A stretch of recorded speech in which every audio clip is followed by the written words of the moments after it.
बिस्मिल्लाहिर्रहमानिर्रहीम। अस्सलाम वालेकुम। अपना किचन में खुश आमदीद। उम्मीद करती हूँ आप सब खैरियत से होंगे। अपना किचन में आज हम बनाने जा रहे हैं पपीते और आम का शरबत। पपीते और आम का शरबत घर में कैसे बनाया जाता है आइए आपको बताते चलें। आम ले लेंगे, हमारे आम फ्रोज़न हैं। पका हुआ पपीता लेकर हमने काट लिया है। चीनी ले लेंगे हस्बे जायका। बिस्मिल्लाहिर्रहमानिर्रहीम। एक जग ले लिया है हमने, इसमें ग्राइंड करेंगे, पपीता डालेंगे। बिस्मिल्लाह।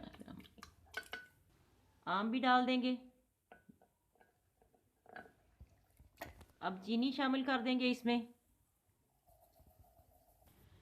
थोड़ी 7 अप डालेंगे इसमें, आपकी मर्ज़ी है, बेशक आप मुकम्मल 7 अप ही डालें या मुकम्मल पानी ही डालें। अब इसे ग्राइंड कर लेंगे।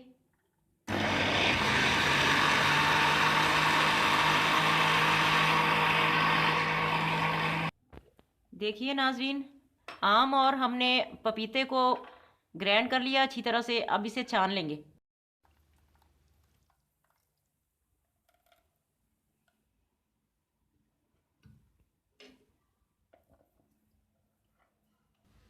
इसे हमने छान लिया है। अब इसे ग्लास में डालकर सर्व करेंगे। आज की रेसिपी आपको कैसी लगी कमेंट करके ज़रूर बताएं। हमारी वीडियो को लाइक करें और हमारे चैनल को सब्सक्राइब करें। फैमिली मेम्बर्स और दोस्तों के साथ शेयर करें।